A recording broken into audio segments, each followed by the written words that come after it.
Number 10 would be Natsu Dragon. I believe Natsu Dragon made it to my top 10 last year.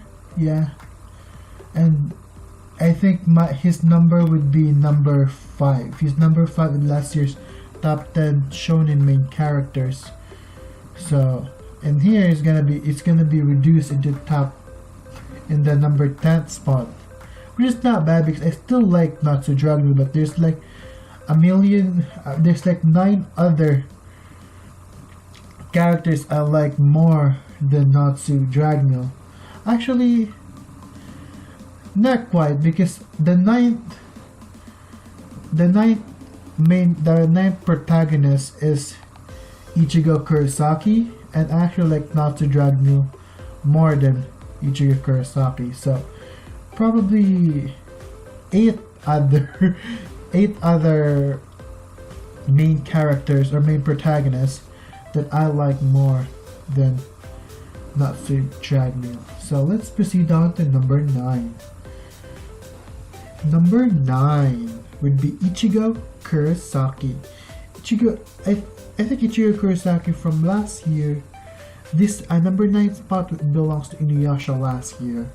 Inuyasha is not in here anymore because this is a completely whole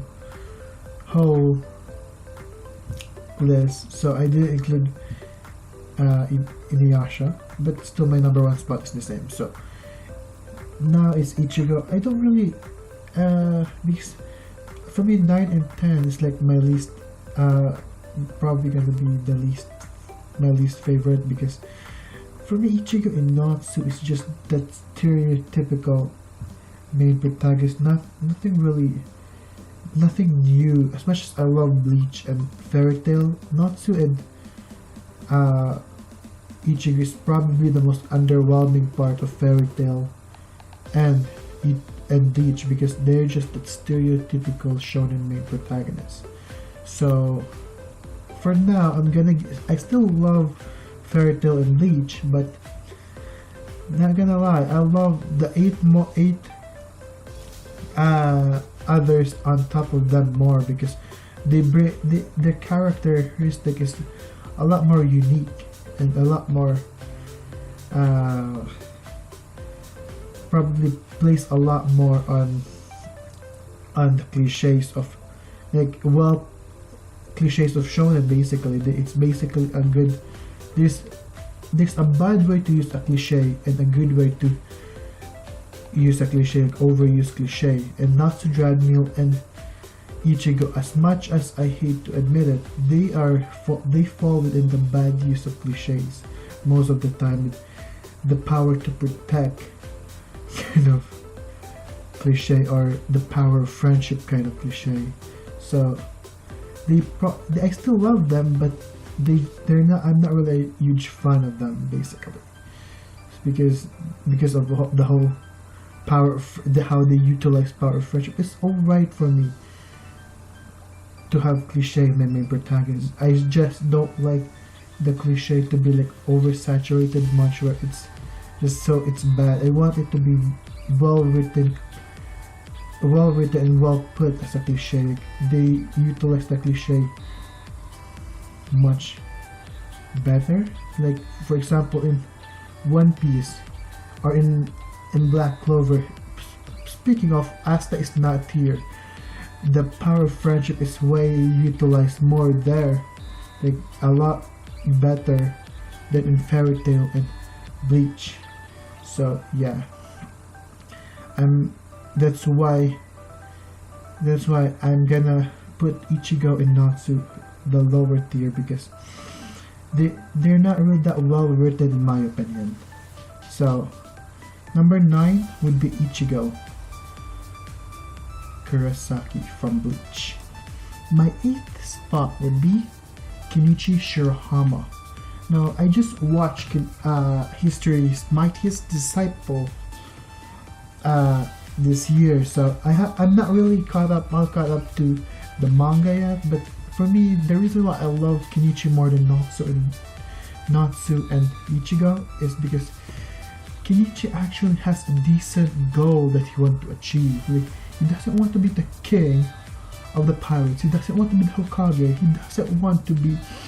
He just doesn't. He doesn't want to be just to protect his right. Although that's majorly the part that's made the major motivation of Kenichi, but he has a main goal.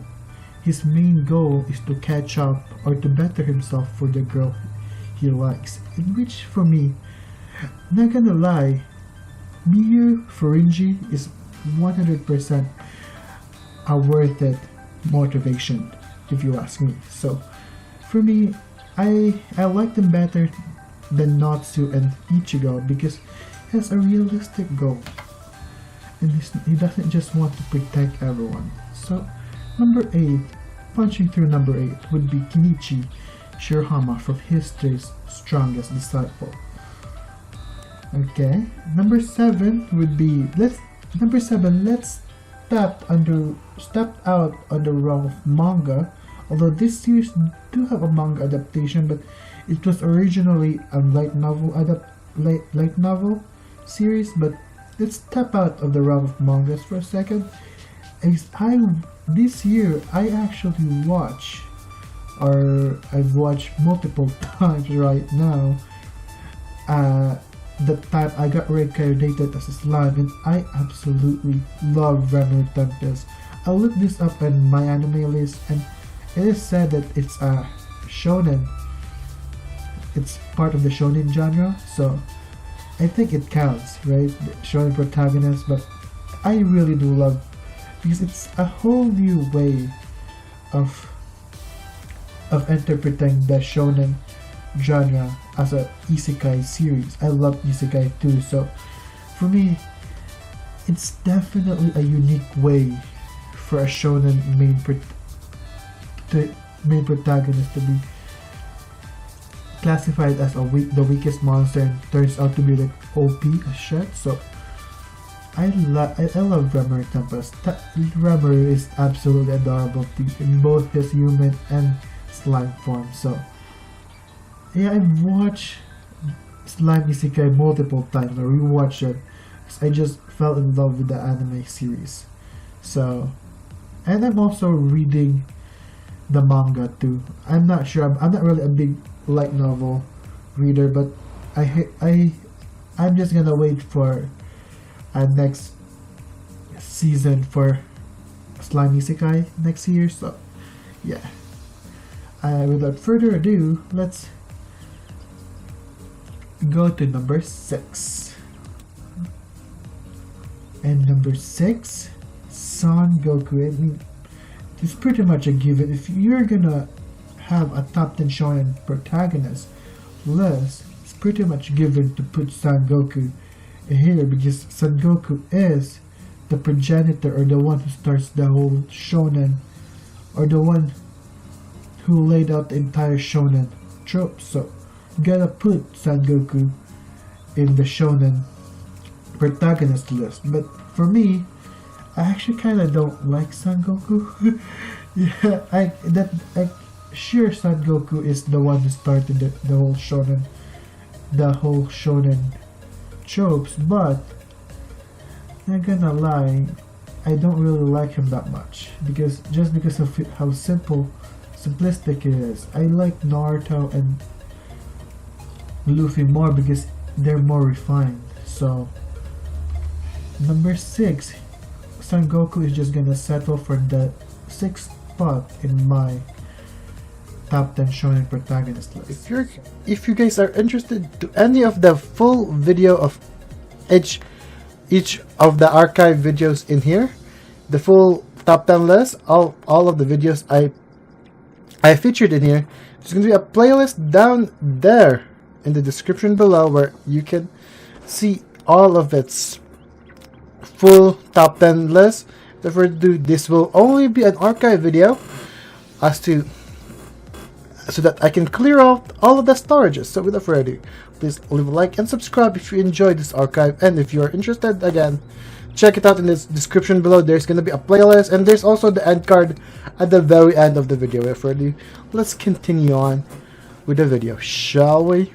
That's the badass sniper of the Tengen Tompa Gurren Lagann series, Yoko Littner. Like, come on, like the first time I watched Gurren Lagann, I absolutely fell in love with Yoko Littner. His kiss is to die. Her kiss is to die for. Honestly, like, if I would die over that Yoko Littner kiss. So, number 10, sniper at number 10 is Yoko Littner. I love just because I love her as a sniper. Although there's a couple of snipers in my list, so beware with that one. But Yoko Littner for me is number 10. So let's go ahead with number 9. Oh, number 9 is Ryuko Matoi from the series Kill la Kill. And honestly, I mean, I'm in for all the action stuff, but this girl take the action series into a new level of badasser. Like, seriously, the action stuff here is just added bonus for Kill la Kill. I love Ryuko Matoi. So for number 9, slashing through number 9 is Ryuko Matoi from Kill la Kill.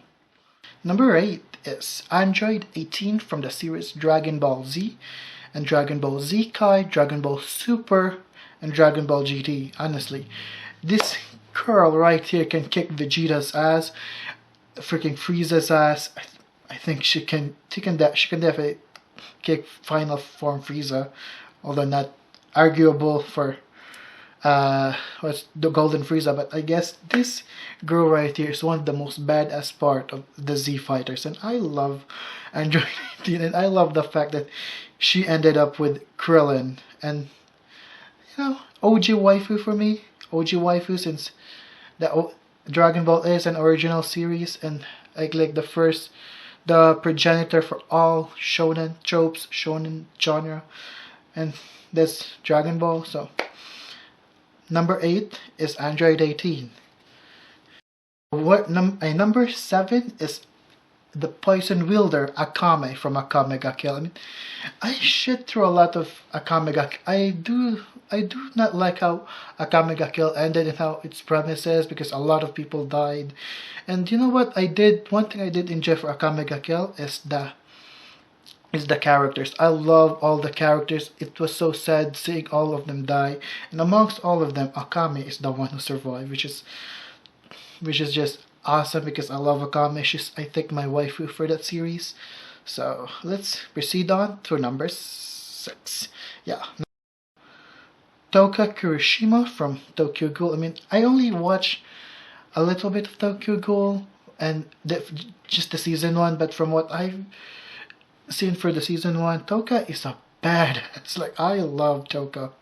So number 6 is Toka Kirishima from Tokyo Ghoul. You know, our channel has gone through a lot of growth recently.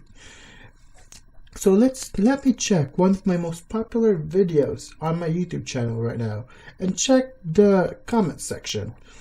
Oh, let's go. This would be my very popular. Ooh, good rating so far. Ooh, do a remaster. Do a remaster. Okay. Do a remaster of this video. Do a remaster of this video. Should I do it? Should I do a top 10 anime movies remaster? Okay, it's time to make a move. I will do it. I will do it.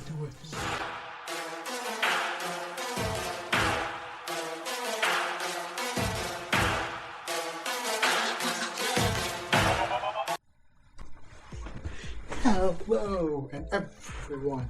After years and months of procrastinating on the concept of this video, I finally decided to recreate or remaster my top 10 anime boobas list. Without further ado, roll that mother freaking intro, shall we? Let's get started.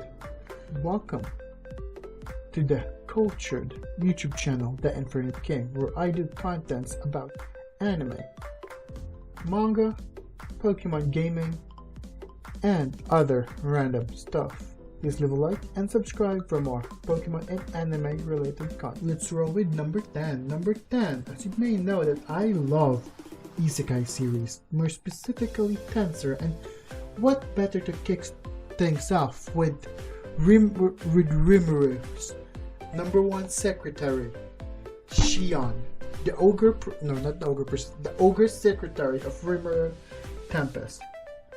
Number 10, I mean, she's just a secretary, she's a perfect secretary, sexy, beautiful, and strong as well. So, number 10, slashing through number 10, is Shion from Tensura, or that time I got reincarnated as a slime.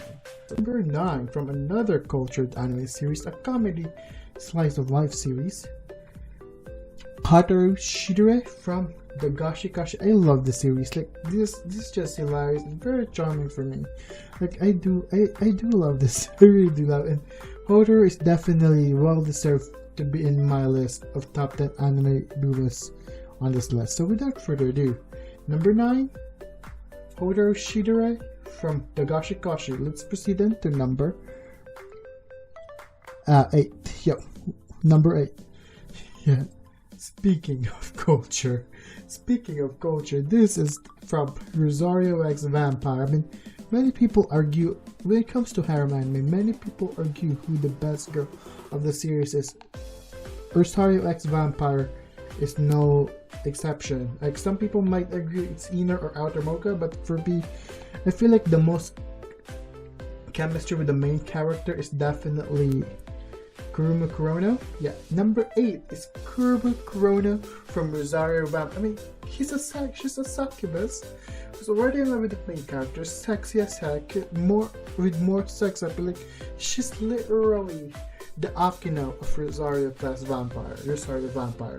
So, for me, number 8, you can go right straight ahead in number 8, Kuruma, my darling Kuruma. Without further ado, let's proceed into number 7. This might come as not a surprise, since I repeatedly said on this channel that I love power fantasy, and thus one of my waifus is from a very well-known series, Dan Machi, and of course it's got to be Hestia. I mean, Hestia is right there. It's cute, adorable, boobalicious, definitely never boobs, supportive of Belle, really supportive of Belle, really cute, must protect waifu, definitely, and overall just fun to hang around. I love me some Hestia, and maybe it's just me, but the dub Hestia is actually really quite good because it reminds me of a certain waifu that will also be named in this video. They have the same dub voice actor, just saying. I love that. I love that fact. So for me, number 7, Hestia from Denmark is definitely top 3 for me. I love me some Hestia waifu, like chef's kiss right there. Without further ado, let's proceed then to number 6. Number 6, Mirror Jane from Fairy Tail. I mean, like, would you look at that? I have a very provocative image of Mirror Jane. I mean, of course, we can all agree that Urza and Lucy are both attractive ladies, but come on, Mirror Jane has always been the most beautiful in Fairy Tail. I mean, that's literally her job, is pin-up model. So she's definitely doing a great job of that. I mean, come on, look at the image right there on the layout. I mean, come on, how can I resist those huge, gigantic, juicy melons? Number 10, Yami Tsukihiro from Black Clover. I mean, he's cool, he's badass, and every time he's on action on screen, my inner fangirl for him just yell out, my dude. It's like this. I mean, this guy collected plenty of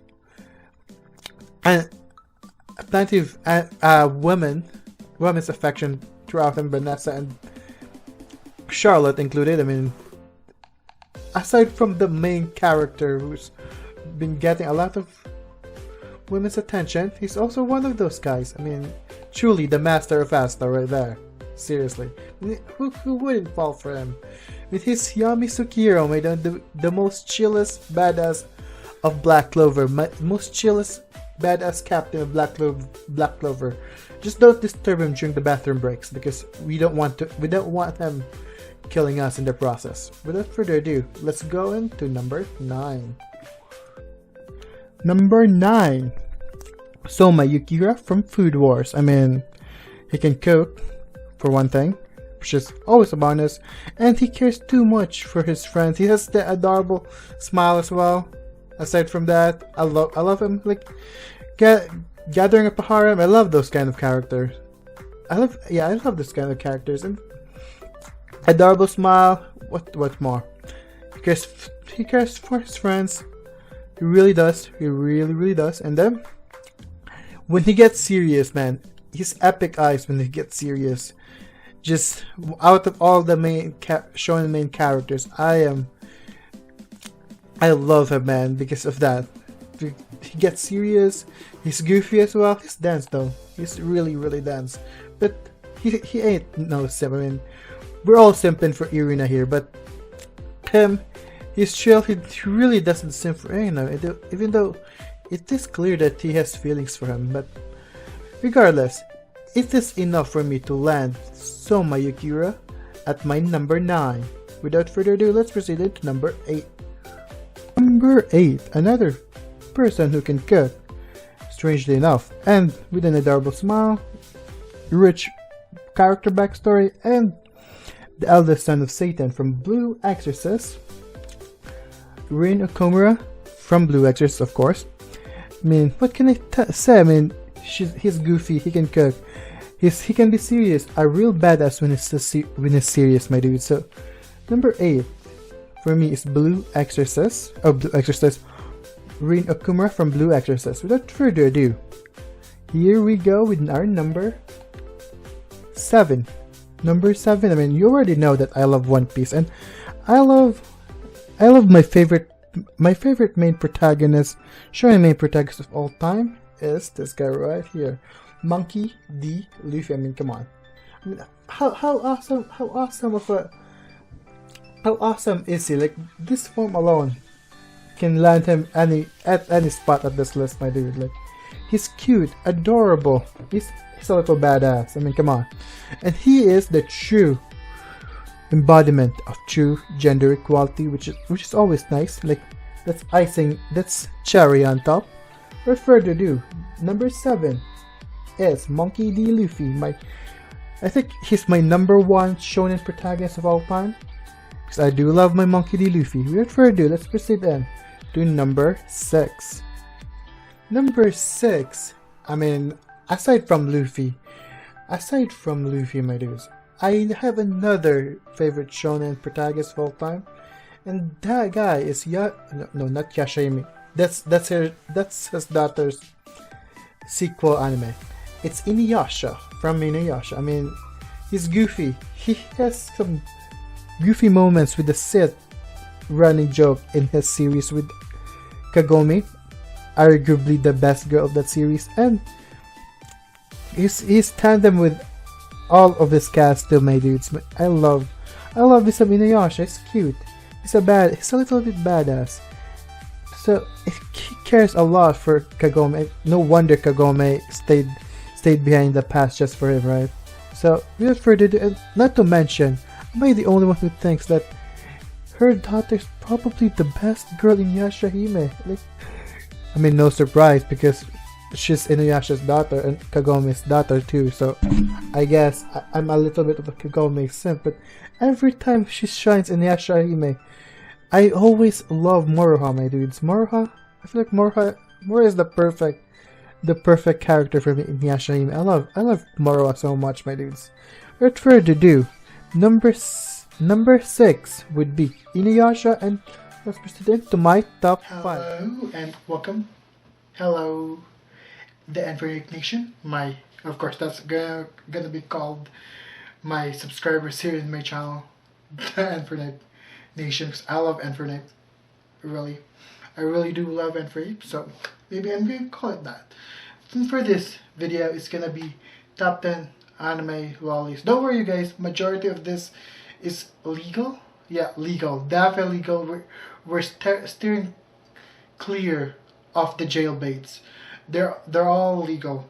Okay, so with that being said, all of the all of this list is based on my opinion. If you don't agree, please leave your own top 10 in the comment section below, and please like and subscribe, all the good stuff after the video. So if you enjoy, please like it, subscribe for more anime otaku related content. With that being said, let's start with number 10. Different angle. Number 10 is Ruri Goko. Yeah. Okay. Yep. Ruri Goko. Goko? Yeah, Ruri Goko. Take a look at the list for a second. Ruri Goko from Oremo, and I think majority of us will agree that this character is in fact best girl in Oremo, and I'm kind of mad that the ship kind of not sailed at the end because the main character chose his little sister. Yep. He chose his little sister instead of going after one of the best girls of the show. So number 10 for now is Ruri Goko from Oremu. Let's proceed into number 9. Number 9 is Shana from Shakugan no Shana. Probably the only tsundere on this list, because of course why wouldn't I include another tsundere? I should actually make another list for top 10 tsundere. I did make a list, but that's besides the point. So number 9 is going to be Shana from Shakugan no Shana, just because she's kind of adorable. So for now, let's put it at number 9. Let's proceed into number 8. Number 8 is Ruri Mercury from Gate, another legal lolly again. I think almost 1,000 years old. Yep, 1,000-year-old, or 900 to be precise, 900-year-old dolly, and got Lolita as well. So you know what? Number 8. Just done with the explanation. It's gonna be Ruri Mercury. I mean, come on, why wouldn't I put Ruri Mercury? I think I rewatched Gate at least twice now, so makes sense that I would put her here because I do love Gate. I really do love it. So number 8 is gonna be Ruri Mercury from Gate. Let's proceed into number 7 as I change my freaking angle again. So let's head on in to number 7. Number 7 is Rika Takanashi from Chunibyu, a Chuni and a kind of a role player. But funnily enough, number 2 is actually another Chunibyu, but from a different series. So with that being said, number 7 is Rika Takanashi from Chunibyu. And now let's proceed into number 8. Back to the original camera angle. I know I've been experimenting with a lot of camera angle. Number 6 is Koniko Tojo from High School DxD, my favorite cat girl in High School DxD. And of course there's only 2 cat girl, and the other one is her sister what's her name? Koneko. That's Koneko. Something with Kuro because it's black cat, but I think Kurone? I'm not sure. I'm gonna look that one up later, but as you can see, the opal on that one is kind of huge, and it competes with Ria's Grammar, so I'm not gonna be putting her right there. I'm not gonna be putting her in this list anytime soon. So for number 6, Koneko anyway, because Koneko is totally much better. So let's slide into number 5. Slide.